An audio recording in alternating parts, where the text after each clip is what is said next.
चल कर सुरू. माझ्याकडे काय बघतेस? चुकलीस ना, मग भोग आता.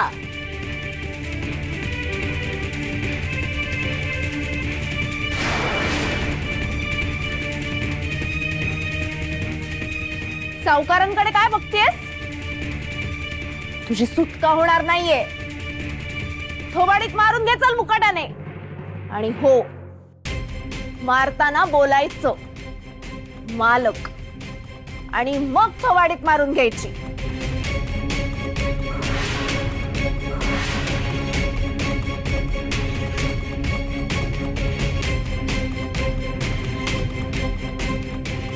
कळतंय मला. अहो ना त्रास होतोय ते मनातून माझेच आहे.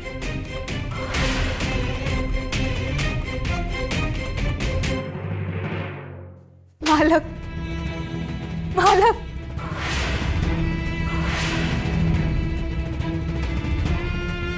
मालक मालक मालक मालक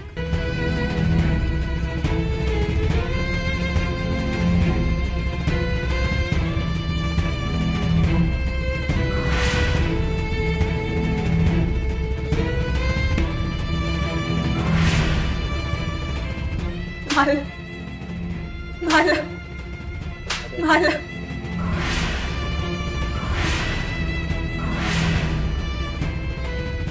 मालक मालक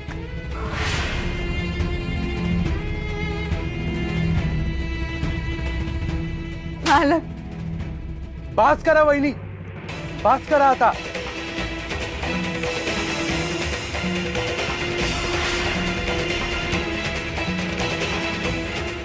काय बात करा? तुला काय इतका भोका येतोय? अरे ताई, कारण मी माणूस आहे, राक्षस नाहीये.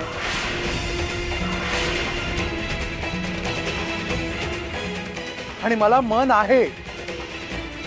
आणि मुळात वहिनींनी त्यांच्याच नवऱ्याला अहो हाक मारली ना. मग त्यात त्यांनी गुन्हा काय केला? आणि ही शिक्षा नाहीये, क्रूर थट्टा आहे ही.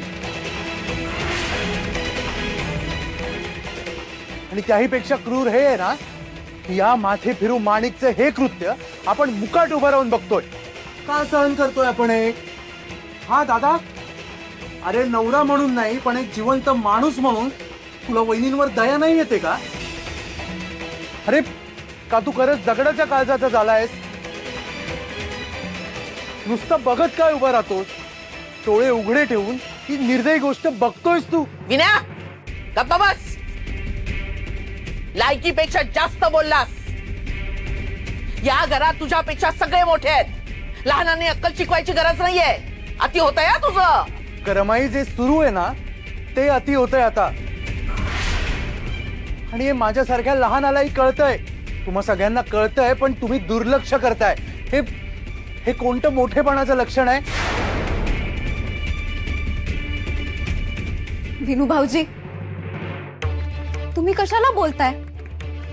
तुमची मर्यादा सांभाळून राहा.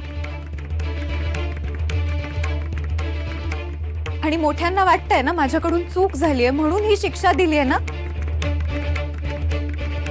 आणि ही शिक्षा मी भोगतेय, तुम्ही का मध्ये बोलताय? मी लहानपणी पाहिलेला तो गुणी मुलगा इतका उद्धट कधी झाला? वहिनी, अहो कमाल आहे. अहो मी तुमच्यासाठी भांडतोय आणि तुम्ही मलाच बोल लावताय. हा एवढा अन्याय का सहन करताय तुम्ही? विनू भाऊजी बोलू नका, मी पाया पडते तुमच्या. हे माझे भोग आहेत, मी भोगेन. कठीण आहे. नाही खरंच, हा काय अघोरी प्रकार चाललाय ना, मला कळतच नाहीये.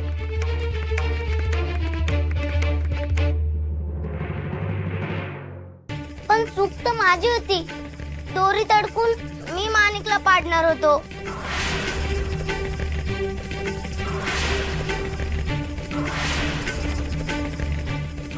काय?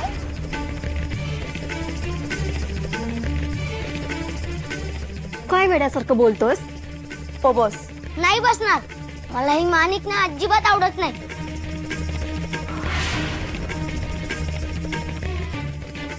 नुसतं सखू मामीला छळत असते. शंभू भपाटा घालीन.